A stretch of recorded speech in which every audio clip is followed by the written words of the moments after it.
Good morning, everybody. Back with another podcast. I'm Coach David. Professor Muhammad, good morning, everybody. And is that the right way? That's the wrong way. So I'm excited about this. I was thinking about this.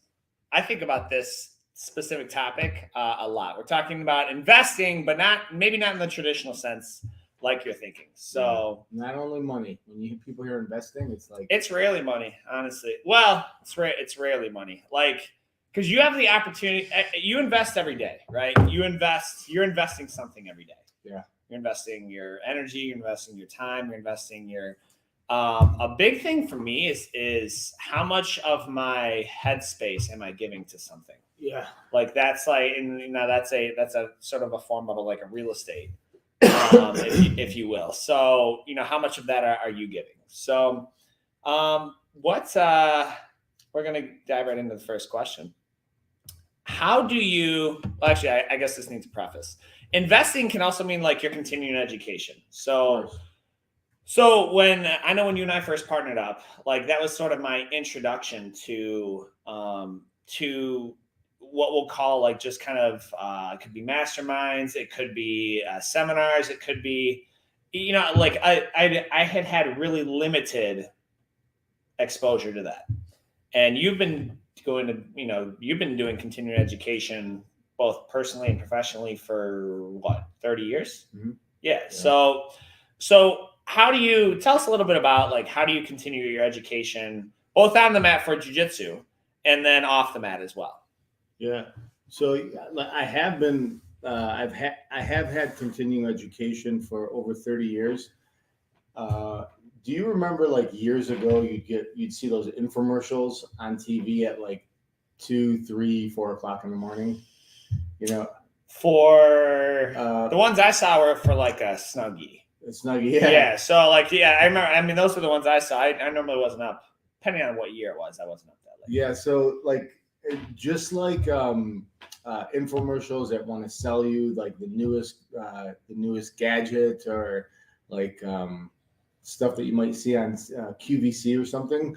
On many years ago, there was a boom of personal development, and a lot of them started the cheapest airtime they could get was 3, 4, 5 o'clock in the morning. Oh, okay. And so years ago, that was my introduction into I would guess you would call it personal development. Okay. And who was it with? Everybody from Jack Canfield, Tony Robbins, and I just started reading. I reading. I would be buying at that time. I would be buying tapes. Okay. Cassette tapes. Sure. Have you ever seen one? A cassette. Yeah. Okay. All right. So I'm I understand you're older than me, but I not only have I seen a cassette tape, I used to play music from my CDs. But my first car was a 95 F-150. And so it didn't have a CD player. All my friends had the new 6s. They were cool. They had CD players. So I had to plug my aux cord into my Walkman sort of CD player. And then it was attached to a cassette tape, which you would then slide in the cassette player of your vehicle. Which was the next generation of the cassette tape. Have you ever seen a VHS tape? Yeah. Okay. Yeah. Oh, they were that big. No. They were yeah. They were credit card size. But, yeah. Oh, okay. So there was an even bigger version than the small one. No, that was it. Oh, okay. All right, I got you. But a VHS tape was this. Yeah, big. VHS is it's like a building block, bro. Yeah, and then when you took it out from the library, they'd be like, "Please be kind, rewind." Why would no one ever seems whenever I got a VHS, no one rewinded. That was crazy. Remember when you had to rewind your own VHS? Yeah. It's you. So if you got it, oh shit, at the end of the movie, I got to rewind it, and our VHS player sucked, so I had to hold it the whole time for In Blockbuster, wouldn't Blockbuster Video charge you a rewind fee? Yeah, it was a rewind fee. Well, they would charge you a rewind fee. What a money grab! That's crazy. Well, they went under, so they did. Good for them. We were talking about that with Paul the other day. Yeah, good. Wow, a rewind fee. I forgot about that. So, just talking about investment. So going back years ago, the one thing that I learned 30 years ago, which like really stuck to me, is you have to invest in yourself. Yeah. So it doesn't matter what it is you're investing, you have to invest in yourself. So what is that like, because honestly, like talk, like, what does that mean? Like, well, like, what does that mean? What does that look like? We're going to talk kind of entry level here for someone who doesn't know. Investing in yourself means learning new things. Okay. Yeah. Investing in yourself means learning new things, and giving your brain different, more and different information that you don't know, that you don't have. Gotcha. So, okay. So I don't need to spend any money then. I could invest in myself. I could just like kind of go and read a book. I mean, or very little money. Yeah. They're probably free now. I mean, the amount of stuff that you could get online on YouTube for free, compared to like 20, 30 years ago, is like, it's crazy. Like, you'd have to spend hundreds and thousands of dollars like 10, 20, 30 years ago versus today. You can get all that information for free. So I'm glad you brought that up. And I kind of set it up, to say that there is any group, any coaching group, any like anything. Realistically, I'll be honest. Anything we teach on the mat, you can find online. Yeah, 100%. And then even some stuff we don't teach, like you can find it online. What you're missing is two things. You're missing a lot of times, like for like these seminars and these different groups, is you're missing the accountability. You're missing the accountability. It's not rocket science to lose weight. It's an intake output sort of calculation. You take in less than you put out, you're going to lose weight. You reverse it, you're going to gain weight. That's kind of how the human body works. Yeah. Everybody knows that pizza and beer, probably not the healthiest meal for you.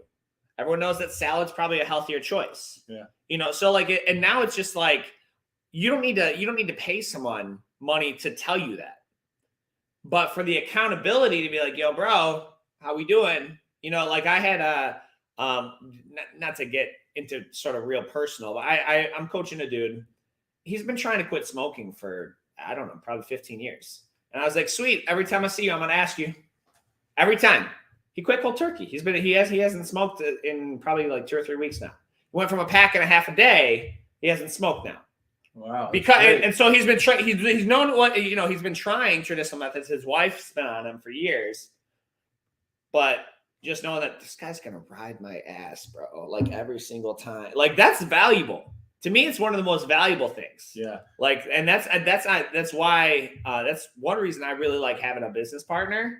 Not only because someone's got your back, but it's like, well, shit, bro. Like, I can't let this 45-year-old dude like work harder than me and do more. Like, I can't, So it's almost like a form of unspoken accountability as well. Yeah. So, yeah. And you know what? Like investing in yourself, investing in the people around you. I know we're going to get into that a little bit later, but like in Jiu-Jitsu, just to give you viewers a perspective of how things were years ago. Like if you took a private lesson, you could not record it. If you saw a technique in class and somebody was recording a video or recording a class, they'd be like, no, stop. Like this is proprietary. This is my scissor sweep. No one else does it like exactly. And even until today, like there's a lot of most seminars, you cannot record something so you can go back and review it. Like till today, we actually have to take handwritten notes, or you can buy the recording, of course. So we actually at this last seminar we took handwritten notes on. Well, I'm a believer in handwritten notes. I believe there's a psychosomatic sort of. I believe there's like a connection between writing it down. Like even on my phone, like we can take so many notes on here. It doesn't mean the same. Even if I write the shit down.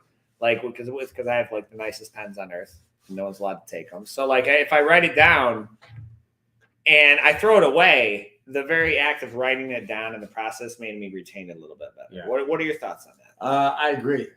I mean, even if it's scribble, a couple words here, they're going to trigger some memories. writing down notes is still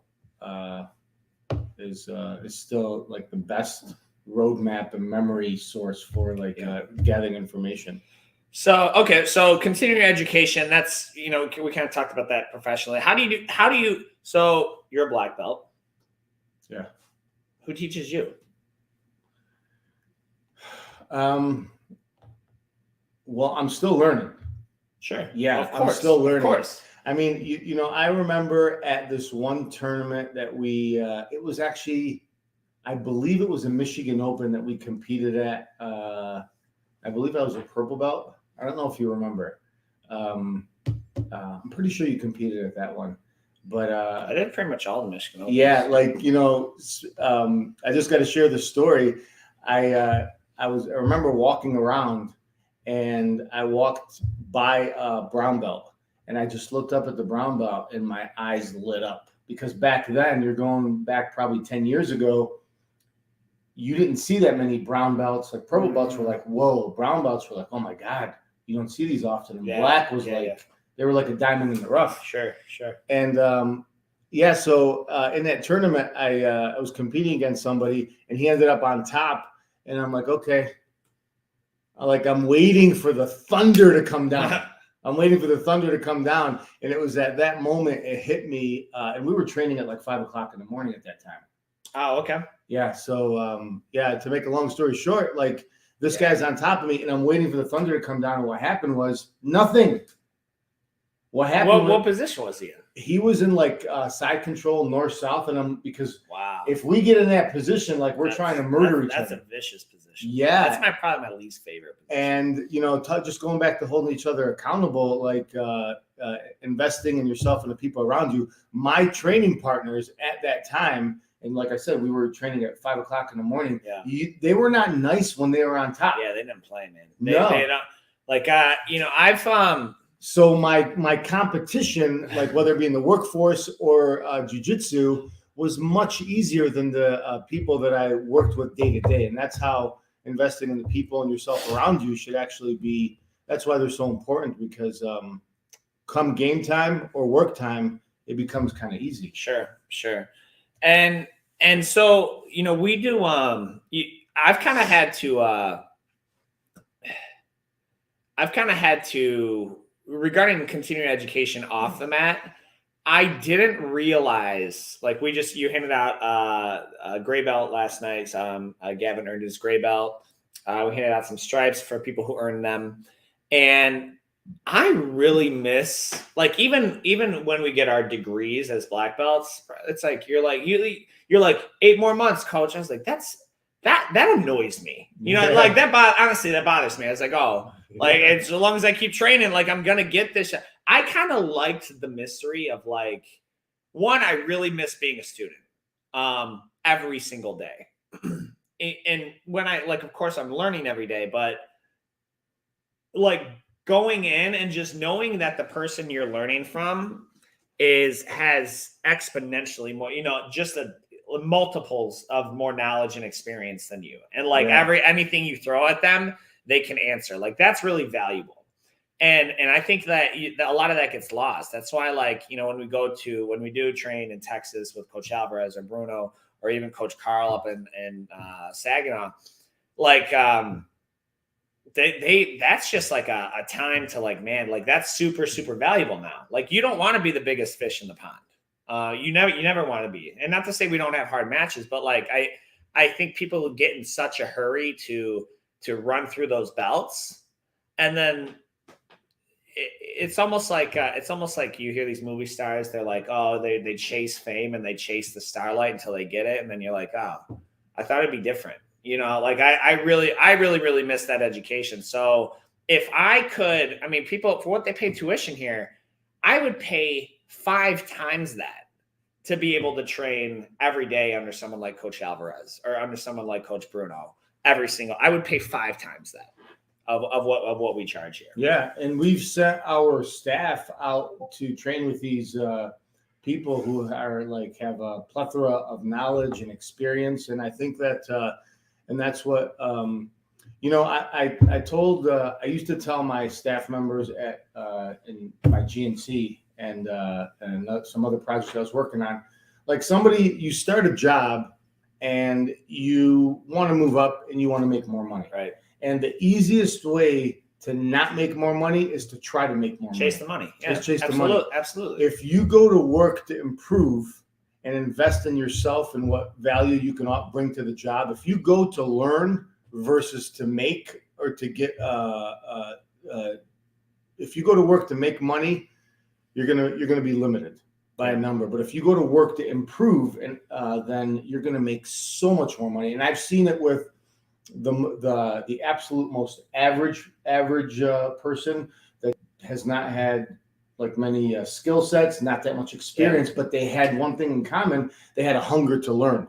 And I think that's what Brazilian Jiu-Jitsu, why that translates into the workforce, is because we are there to learn and to improve. And imagine if you went to your job and said, you know what, I just want to learn. Yeah. Like that's an employer's dream, is to say, yes, I got so much to teach you, right? Sure. So that's the ultimate investment, is going to a place just to learn. Yeah, absolutely. And I mean, I've long said, if you're, I mean, we do the same thing, right? Like our goals, even trying to improve, it's like, how can we get better at what we do? You know, like we've got our kids program is the bomb. Okay. I feel 500% comfortable saying it's the best kids program in the state. And give me a criteria and we win at it. Right. That being said, we have a lot of conversations every week about like, this is kind of a problem. We need to fix it here. This is kind of a problem. This needs to fix it here. Complacency kills.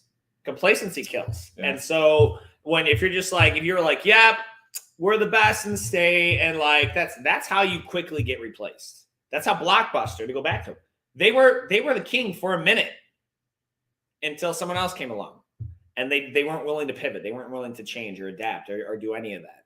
And so, because this is the way we've always done things, and so that's kind of a lesson that we continue to do even ourselves. So I didn't finish my thought. I said there's two things that people don't invest. One is the benefit of investing in your education.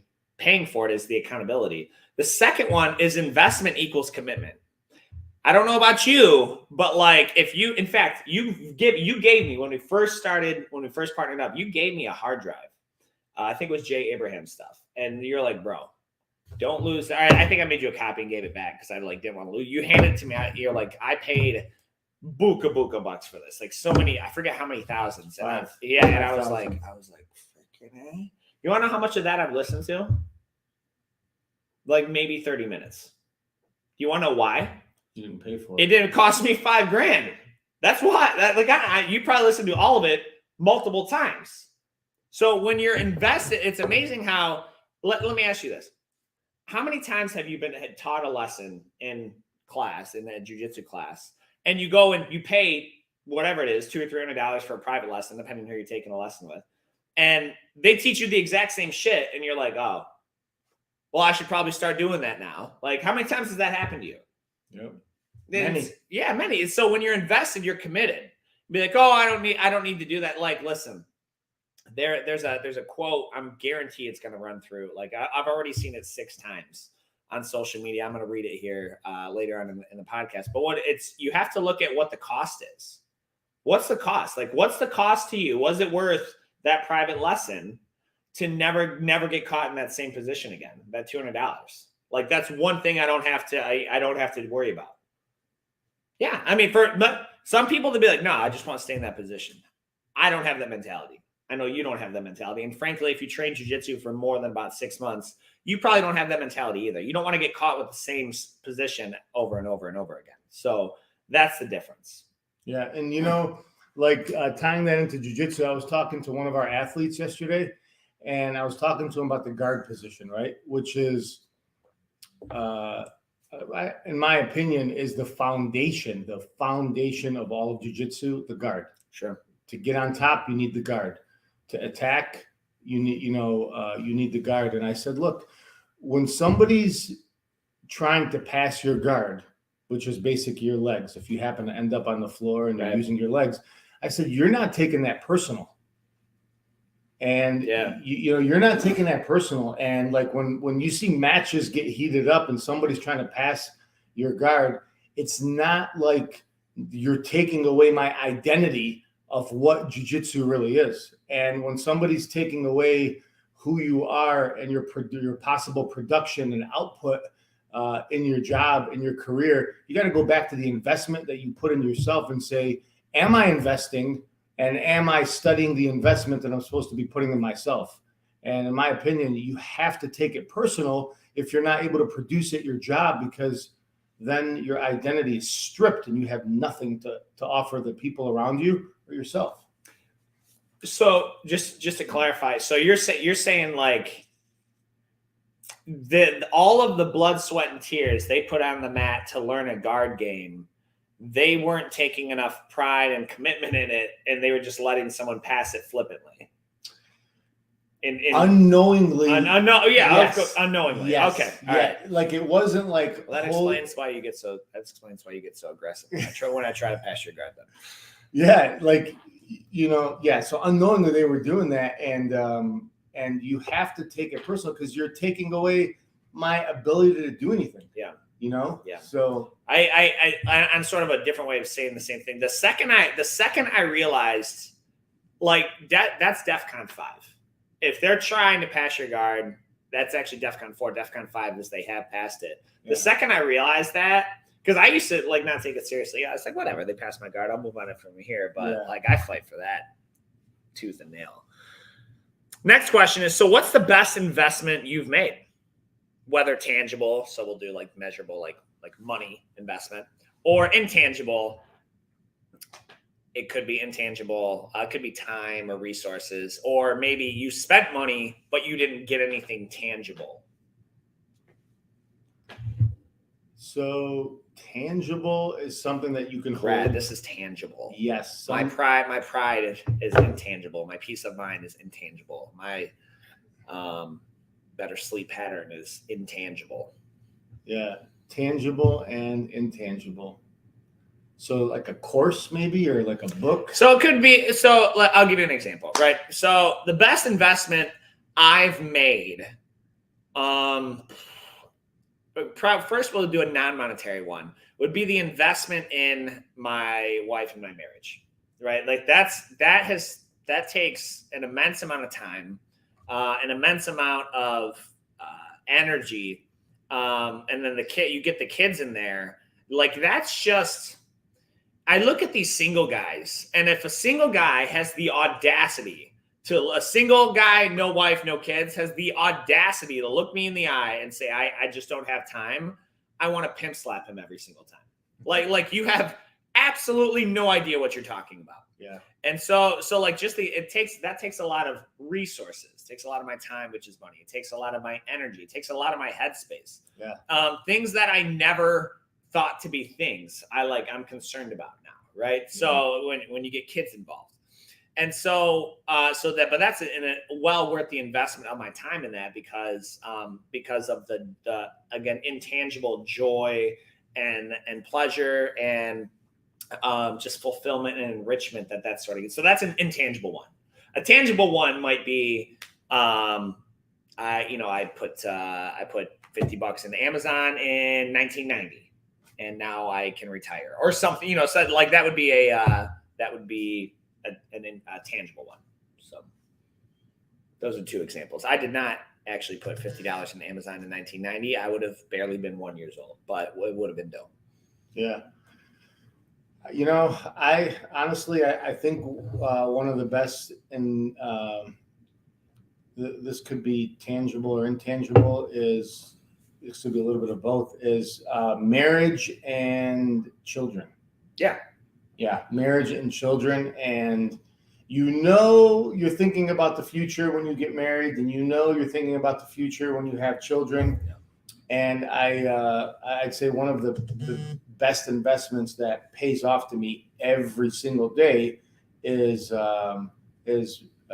investing in a marriage and children. So I would agree that definitely has probably given me more of a return on my investment than anything I've ever Sure. done, because that investment in the marriage and the children has actually reinvested back into me, and giving me the probably confidence and drive to continue to invest in myself so I can give back to them. Sure. And for anybody who's younger that's watching this, or that's single, that doesn't you're single or you're not thinking about marriage or anything, like, By the way, when he's saying younger, just to put this, I got married when I was 19. Yeah. So if you're like, which in American or USA years is like young. Yeah, it's young, because they all want to go like sleep around and go to college and like sow their wild oats, so to speak. They want to like see what's out there before they settle down, which doesn't make sense to me, but for other people it might. So you're saying young, meaning 20-year-olds? 20-year-olds are not even thinking about marriage. Like 20-year-olds, they don't know what the hell they want to do. And it's like, I'm undecided. I don't know. Can I? So this bothers me, right? Like, so, and you're absolutely right. You're 100% right. But I believe that's the way that culture is raising them. Yeah. No, there is nothing seriously expected of you until you're 25 or 26. That's a real problem. And we can accept that as a society, because you live longer. You're like 75, whatever, 75, 80, whatever the middle age is. In average death age. Back in the day, your life expectancy was like 55 years old. Shit, at 25, you're middle age, right? Now this is, okay, different health situation. So they're like, you better start having kids at 15, 16, and much more was expected of them. And they did a whole lot more. The fact that a man can grow to be 25 or 26 years old, live in his mother's house, not pay rent or help out with anything, and just go to his job at Taco Bell, go to the dispensary, get some weed, and go play Call of Duty, and the majority of people don't see anything wrong with that, is wrong on so many levels. So look, for you guys out there, let me for you younger guys, 20, 25 years old, that are still living at home, pay rent. And please God, at least start paying your mother rent. Yeah, I can agree to that. Yeah, I'm not saying move out, but help her out. Like, yeah, I agree. But like at that age, I thought for sure that because my mom was a single mom, and she raised me and my sister on our own. And I'm like, Mom, you're gonna live with me when I get married. We're not going anywhere. So she's like, No, you're gonna go. Yeah, I'm not living with you.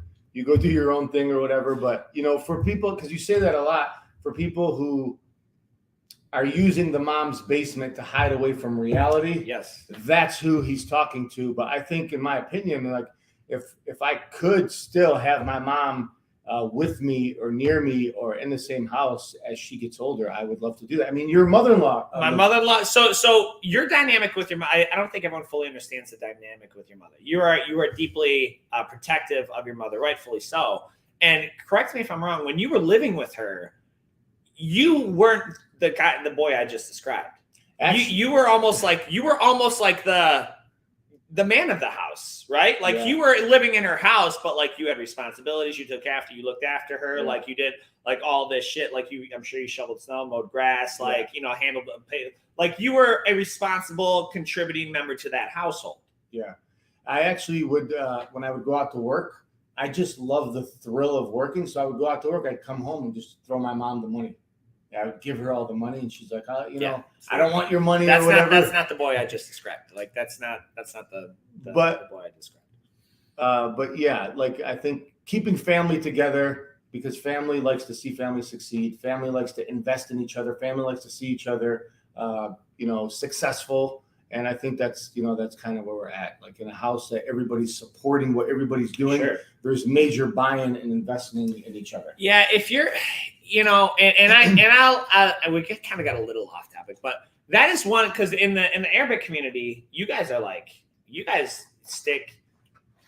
I mean, you stick together. Like you'll buy like neighborhoods, right? Like if it was feasible and the option was there, you'd be like mom and dad's house. And then the first, like you would have a row, like a possible for all your kids. because your community, in the urban community is just, that's a staple of kind of who you guys are. Like, and that runs millennia deep. Yeah. That doesn't exist in and white people were like it's not it's completely common for white people to see their family twice a year, like extended family. Well, like, a big thing is community for us, and one of them, like my son Issa went out to shovel snow the other day, right? Yeah. He's like, Bubba, can I go shovel snow? And I knock on door to door, and in my head I'm thinking, that's sweet. Oh my God! I wish he lived in my neighborhood. This kid has no idea what he's getting himself into because I know all of my neighbors, right? That's funny. And then so he knocks on my friend's door behind me, and I'm like, Baba, you can't. And I probably shouldn't have told him this, but I'm like, you can't shovel our neighbors' snow. You have to do it for free. Because I was brought up, when you, like, anything you do in your house, outside your house, if you cut the grass, if you clean, if you blow, if you snow, anything, like, I'd say within like a half a block radius, you should be doing everybody for free. It doesn't matter what race, what religion. And I've had Hispanic neighbors, I've had black neighbors, I've had white neighbors, I've had Greek neighbors, and that community that you're talking about. So if you're looking for a house, move next to Mo is what he's saying. It will be done for free. If my hand is out there, I almost never don't do my neighbors, do something on my neighbors. But again, investing in the people that are directly in your house, next to your house, around you is the theme. And, the more you invest in the people around you, directly around you, the more that they're going to invest back to you. So I got us off topic, but so we talked about intangible, that's family, right? That's but the best investment tangibly, I mean, like, it's obvious. It's jiu-jitsu. Pound for pound, dollar for dollar. The problem is it's not like it was tangible in the money I spent. I think in tuition before we opened here, I probably paid $15,000 ish in just tuition. Not to mention gear, not to mention dude, I forgot about tournaments. So probably another $1,000 a year in tournaments. So call that an additional $10,000. So that's $25,000 just as a student, and then not to mention what we've paid here, which is we'll just say a very conservative number of $25,000. And $25,000, you can get like a degree from a community college or something, right? For $25,000. Indisputable. Yeah, I would say you spent more money on. I would say you spent upwards of like before Metro Jiu-Jitsu was born. In 2018, you spent upwards of $40,000 if you factored in your travel, your tuition, your gear, your food, and your time off work to invest in jiu-jitsu. Yeah. Well, and not even mention the time to physically do it. Yeah, I mean, because if you're doing math, we'll call it 6 hours a week, 300 hours a year, 3,000 hours, roughly 3,000 hours of mat time. And that's conservative. So that has made me, what did you get for that? I got the man I am today. I can't really I can't quantify it. I can't show you a profit and loss on that. I can just show you what I can show you. This is key. When I signed up in jiu-jitsu because I didn't want to get beat up. I didn't want to be fearful of anybody anywhere. Like if they could take advantage of me or hurt me. I wanted peace of mind. I wanted confidence, to be like those guys. Like that dude, doesn't give a damn about look at that. He just enters a room and he's he doesn't care who's there. I wanted that. I wanted the bravery that came with being willing to chase something and not be afraid to fail or care who laughs at you when you fail, because you're gonna fail over and over and over and over and over and over again in jiu-jitsu, as well as other things. So what is that? That's what I got for $25,000. So was it worth it? Yeah. To me, I don't see how that cannot be worth it. Someone else, they're like, oh, $25,000. I could buy a Kia, bro. Cool. In 10 years, your Kia will be worth $3,000. If you're lucky. If you're lucky. Yeah, so I would say jiu-jitsu is probably one of the best investments that I've ever made. It started with martial arts, of course, but jiu-jitsu is definitely an investment. I I promise you that will give you. You know what's interesting to me?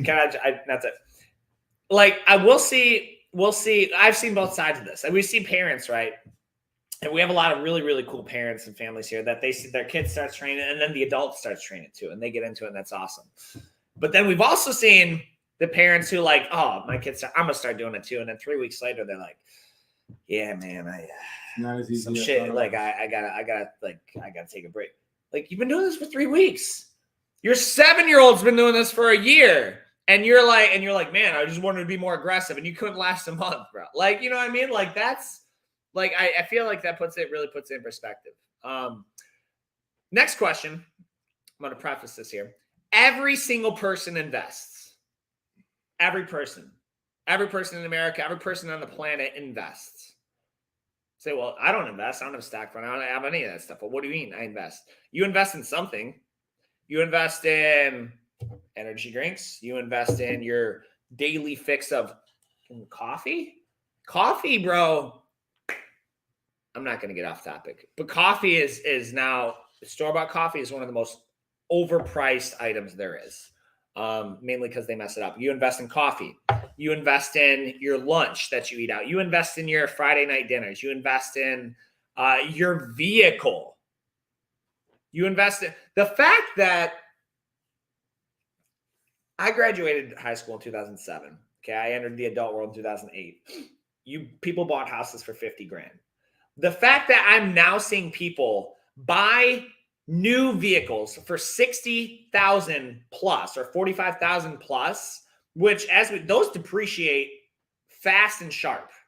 Like you buy something for 45 in 5 years, it will lose 40% of its value.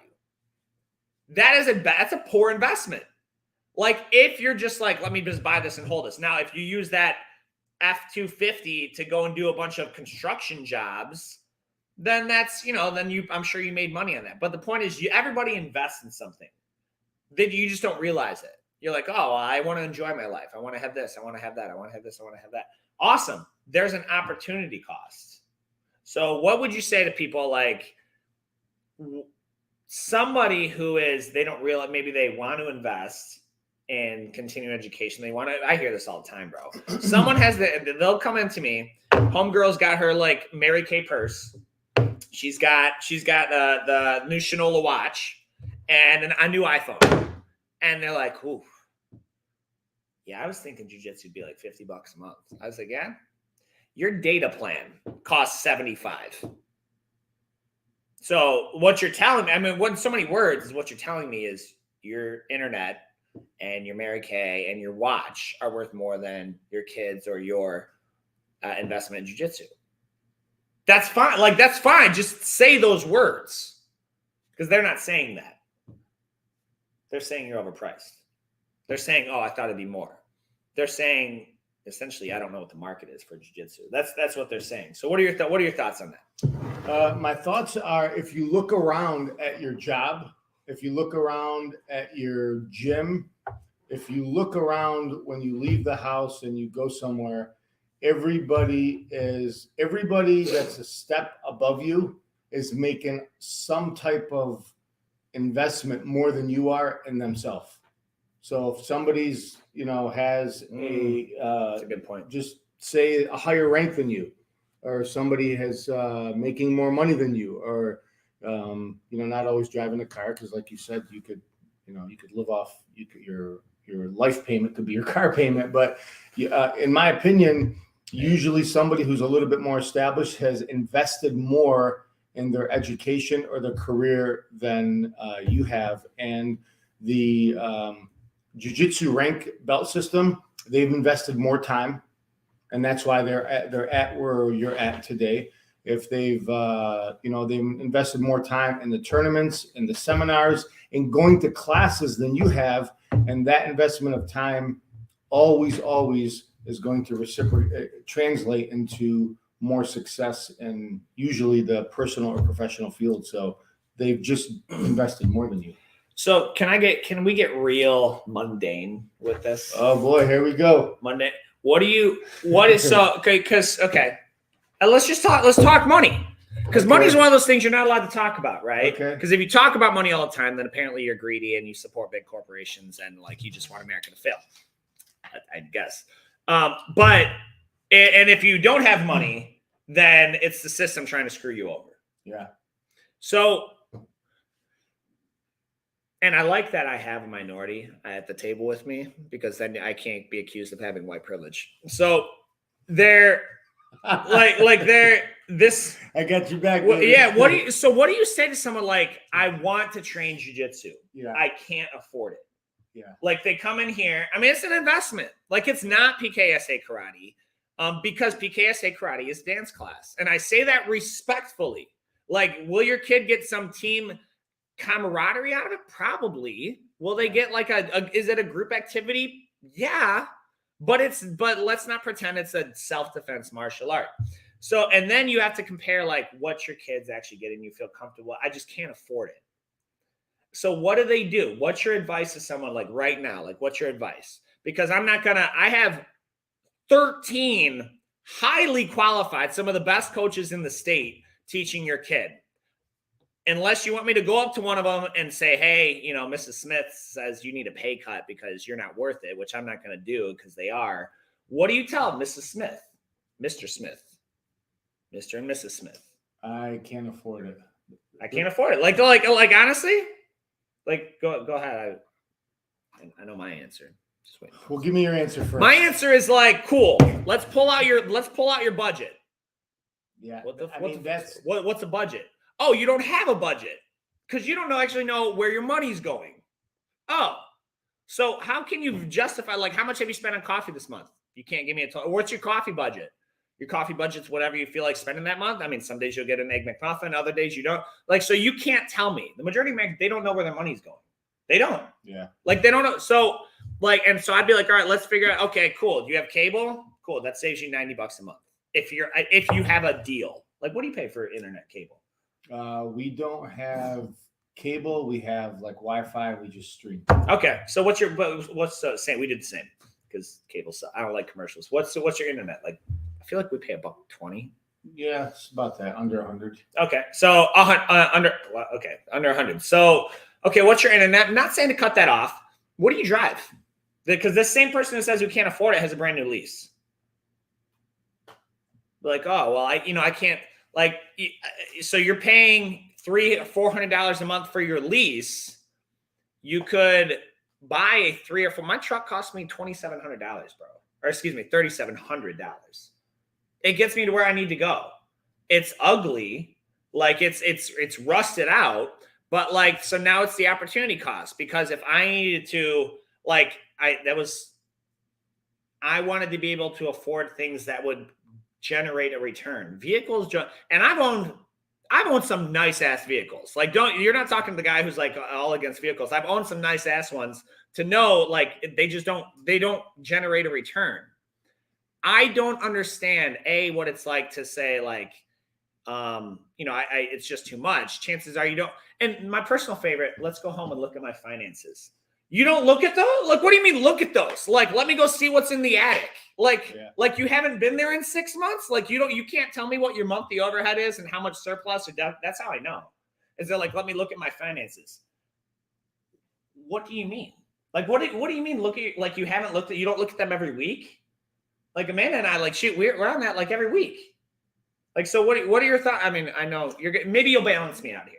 Well, like, I just get like, yeah, the majority of Americans are financially irresponsible, and evidenced by the fact that 40% don't have $400 in their bank account until payday.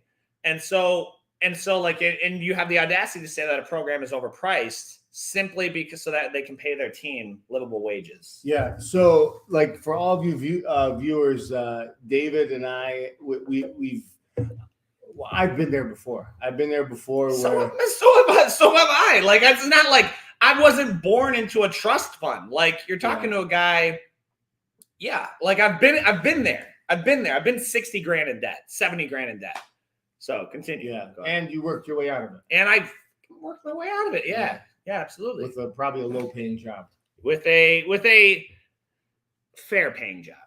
But well, when you calculate the hours, I was salaried, but I would routinely work 50, 60 hours for that same salary. So yeah. So either way, if you look at the purse that we have, the car that we drive, if you look at all the activities that we do throughout the week, the house that we go to, either way, we're investing in that to give us a return. Like, the phone that we have, the phone that our kids have, we've made an investment in this phone to give us something. Absolutely. So either way, like we're already spending the money, we're already spending the time for some type of return on the investment that we give. And so, I guess to answer your question, like it's already being done.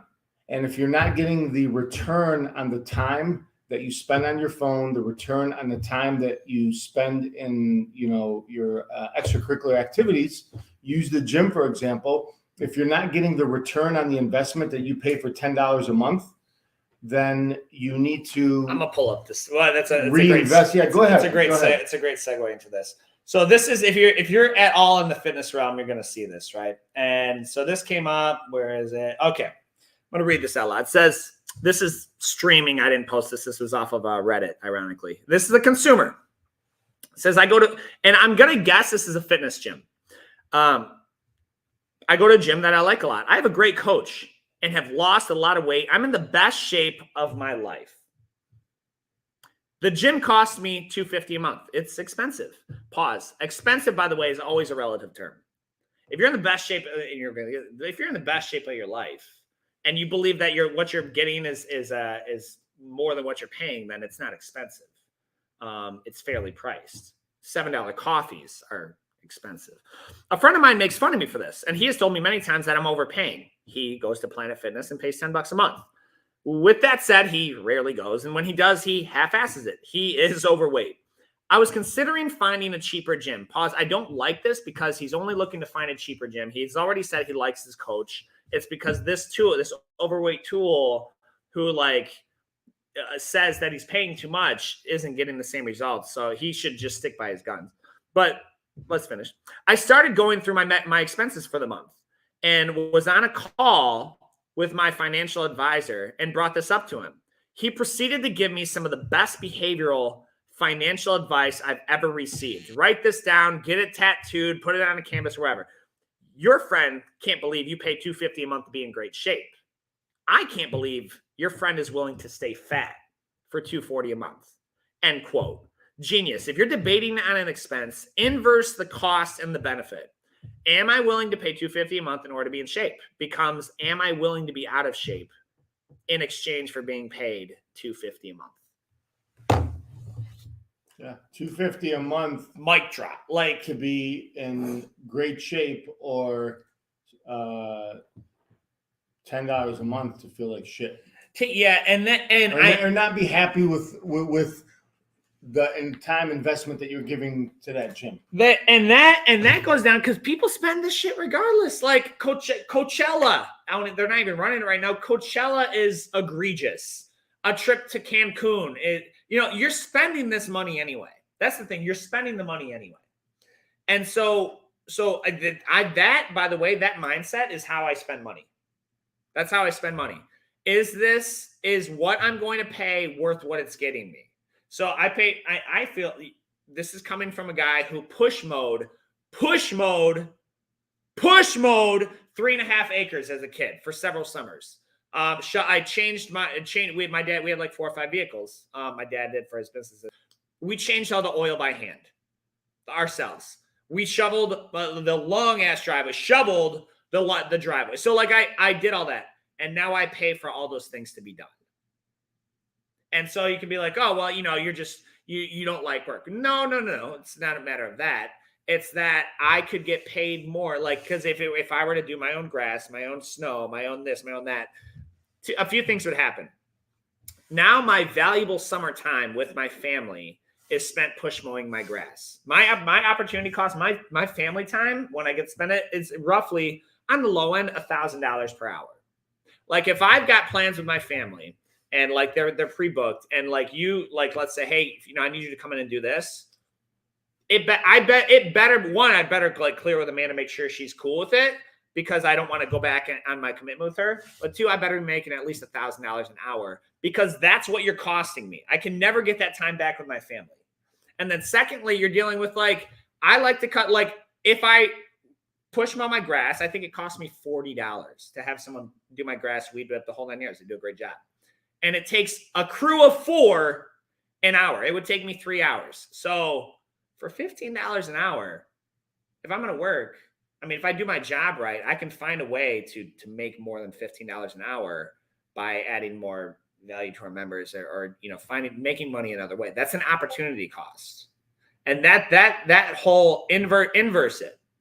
Well, are you willing to have your kid, are you willing to sacrifice your kid's cerebral development and mental development for the cost of your jiu-jitsu tuition? I don't know. I mean, the answer might be yes, and that's okay. But then please don't go on Downriver and Friends and say, oh my gosh, I don't know what to do. They're getting bullied. I can't believe this. The teachers need to do something. The teachers aren't there to help you. The principal is not coming to help you. The other kids' parents are not coming to help you. You need to kind of help your own kid. The last question we have, since we've been talking about investing in yourself, ongoing education, which hopefully by now, if it triggered some type of something in you to make a decision on go get that membership, share it with somebody, or take a look at your finances and stop buying overpriced stuff. Make your own coffee. Make your own food. Yeah. Can I throw in something? Yeah. I've been interrupting though. A very close second to jiu-jitsu would be supplementing for me. In terms of tangible benefits, the second I started supplementing, I'm not gonna lie, I thought it was voodoo. I'm not gonna bullshit you, bro. Like I was like. Yeah. Well, the doctors have us brainwashed to say the only time you should be taking a pill or something is if the doctor says it's correct. Yeah. But yeah, the doctors they don't prevent, they treat. Yeah. They treat, but they don't prevent and they don't stop. Ever since I started supplementing with GNC, like I get paid exactly $0 to say this. Like my sinus infections, my aches and joints, and I feel better at 32 than I did at 25 most days. So investing in your health, that's another good one. Like, look at where you're spending your money. Are you getting the return? If not, reallocate that money to somewhere else to help you invest where you can meet your goal personally, professionally, physically. And 100%. The biggest return on investment of everything on this entire list is definitely going to be jiu-jitsu in our opinion. We only have a couple minutes left. The last one is, since we're talking about investment, is crypto a good investment? It's a yes or no question. And if you think it is, this is not financial advice. And no. Talk to a financial advisor. Everything before this was. Yeah. So what's your opinion on crypto? Do you like crypto? Do you invest in crypto? And give us one crypto that you personally like. Yeah. A good friend of mine, Paul Halmy, was a traditional financial advisor, and he said, he's like, crypto's super volatile, and he's like, treat things like that, invest in them with money that you would feel comfortable putting in the middle of the floor and setting on fire. So that's kind of how I approach crypto in terms of that. Again, we're kind of with that same philosophy. Like, I just don't want to be the guy. I don't want to be the guy who passed up on throwing $400 into Amazon in 2000, right? I don't want to be that guy. So I'm like, I spend, we spend money like that anyway. That being said, the critique that cryptocurrency is, this is no longer for drug dealers and money launderers. You're dealing with a multi-trillion-dollar industry. There are entire countries who have now switched, I think it was Argentina, to Bitcoin is legal tender. You're far from the realm of a sort of a black market thing. Secondly, everything underwent this. You remember when were your parents afraid to put their credit card into a computer? Yeah. Yeah. I mean, so and even just think about the concept of a credit card. Yeah. And so we're used to dealing with coins and dollar bills, and then you're like, hey. Yeah, and the checks, they just wanted to pay by check, nothing else. Yeah, just yeah. check, Hey, check. this little magic card. What do you mean there's money on it? I mean, there's money on it. Like, and so anytime something revolutionary gets introduced to that market, it's always going to face critique. So which is your? So what I do mean, you like? Give us one. Shit. I mean, it's all on sale right now. I would say I'd say pretty safe. Like something if I was like, I'd say Ethereum. That's a pretty safe one, affordable. I think it's got some of the most room for growth at the moment. What do you mean by on sale? What does that mean? I mean, crypto's on sale. If you bought the shit 2 months ago, you'd be really pissed if I told you to buy Ethereum because it's down about 40%. Like, but that's what it's a good time to buy. I think it's a good time to buy, but you got to have there's two terms in the crypto world. There's paper hands and diamond hands. Diamond hands means you hold that shit forever. You never let it go. Paper hands means like it drops 40%. You're like, I knew I shouldn't have bought it. And then you sell it and then the shit goes back up. And you just need to literally forget it exists. Like set it up on and do this with anything you're going to invest in. Use the apps, set it up for a weekly draw of $7 a week. Automatically pull $7 a week. Yeah. I promise you won't miss it. Or F it. I'm gonna make coffee. I'm gonna spend the difference on, you can do this with traditional stocks too. But that being said, I'm not your crypto expert. Maybe we'll have one on. I'm not your crypto expert. I just don't want to be like, damn, bro, I knew I should. Like, I just don't want to look back. I'd rather take action on something and be like, I wish it would have worked out, than been like, damn, I wish I would have done that. That's sort of my mindset. So, how about you? I have a few of them, but if I had to choose one cryptocurrency, I think I know which one it is. First of all, I was listening to Warren Buffett just the other day. I still listen to his investing tips. Does Buffett do crypto? Is he into crypto? No. Okay. Yeah, he seems like he would. He's not really crypto. No, he's not. But he's so simplified how to invest. Yeah. What to invest in, and he's basically taking a complex method of taking a company, buying a company, to making it very, very simple. Yeah. Like teaching advanced jiu-jitsu, very, very simple. Yeah. And one of the things he said is, look, you could make 10. All you need to do is try 10 different investments, 10 decent investments over your life. And if you just hit one or two, you'll make more money than you've ever had in your life. And I have some conservative places I put my money. Ethereum is definitely one of them. Yeah. Definitely one of them.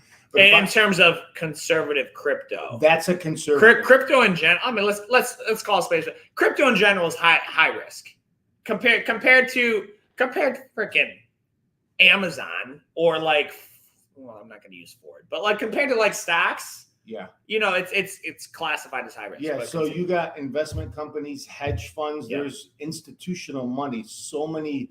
Hundreds of millions, probably billions of dollars going in. Yep. This is not small money like you and I. Correct. This is big institutional money, government money, country money going in. Yep.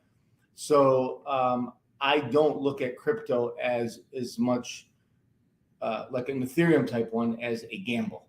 Yeah. I'm with you, but I'm just saying someone new, they're like, Coach Mo said it's not a gamble. Yeah. It's it's not a gamble if you put it in there and leave it. Come to me in 2032. You'll be happy. Yeah. Likely. Yeah. I mean, in my opinion, if you did that, you come back in 10, 20 years, you'll get more of a return on a long-term investment from something like Ethereum. Yeah, man. But my crypto of choice, because this could is SHIB. Yeah. If you guys remember Dogecoin, Coach Christian's got a Dogecoin get up. He's got he's got a Dogecoin rash guard and shorts. Yeah, Dogecoin went from 0.000000. I don't even know. And it went up to almost $1. Yeah. And so I went from 6 decimals to the right. Yeah. To $1. So that's tens, 100,000s, 10,000s, 100. So if you put in $100, like you cash out at $1, was that 100 million or 10 million? Something like that. It was a lot of money. What's it at now? It's like 20 cents or 15 That's cents. still not bad. No. I mean, if you got in like six, okay. Yeah. So Yeah. So my choice is SHIB, and I definitely, that's just like, I have a lot of different crypto. That's one of them. Yeah. I recommend for everybody to buy. It's very cheap. You can get, millions and millions, 100 millions of coins for pennies. But you have no business buying cryptocurrency if you haven't invested in yourself by training jiu-jitsu. That's financial advice. Correct. So, and we will take crypto. SHIB I'll take as a form of payment. No, we won't. We'll take a theory. We'll take a theory. I'll take Coach it. Muhammad. You guys have to give it to we me. got some questions here. I'm trying to read. Ethan likes that it's a mystery of when he'll get promoted. He loves to learn and train. He tries at home, but coming in, he learns way more than jiu-jitsu. That is the sweetest kid. I will tell you. He's I love that kid. Ethan is just a little champ. He's working so hard too, Amanda. He's working so hard. If you invested and things change to where it makes it not worth it. Let me answer that one. I don't know what that means. Yeah, let me answer that one. If you take something like Ethereum or Bitcoin, I think well, this was posted a while ago. I'm wondering if she is talking about, I don't know if she's talking about like invested in what? Like stocks? Yeah, so if we're talking or about, like a non-tangible. If you're talking about investing in like a crypto, like a Bitcoin, it's not financial advice, but a Bitcoin or Ethereum, use it as a savings account or a checking account. Checking/saving account. I would say savings account because you're not going to touch it every day. Yeah. Use it as a savings account, and it doesn't make too many big dips. It's kind of stable, and if push comes to shove, it's always there. Yeah. I wonder if she said, because this came through like a few minutes ago, if you're invested in things change to where it makes it not worth it, do you give up that investment then? So you need to understand, we ask this of all our parents, right? If we're talking about something like, because we get this all the time. Like, oh, little Johnny doesn't like jiu-jitsu. That's awesome. I'm glad you came in, Mrs. Smith. So does little Johnny, he's probably a big fan of broccoli, right? No. He hates it. Oh, he hates broccoli. Okay.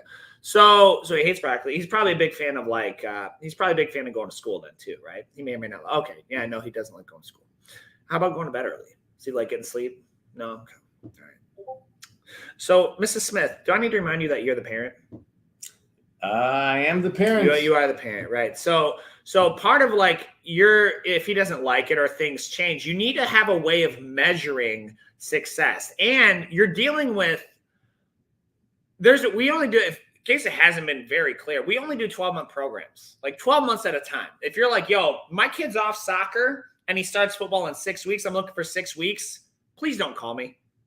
Just don't call me. Because honestly, it's not going to be you're going to waste everybody's time. So your kid will learn almost nothing in 6 weeks.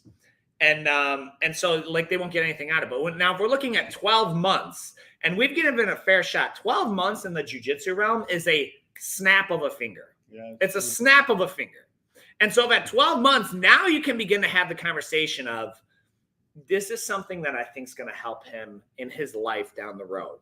If it's under 12 months, you don't really have, you have no data. You have no data to even begin to make a intelligent and objective decision. Yeah, to simplify that answer, if something changes and it's not worth the investment, I would go to people who have already gotten paid on the investment. So if you're talking to an adult, talk to an adult who's been here for 3 to 5 years. If you're talking about a child, go to that child's parent and say, okay, you've gotten what looks to me like a return on the investment that you put in the time, the money, and your child.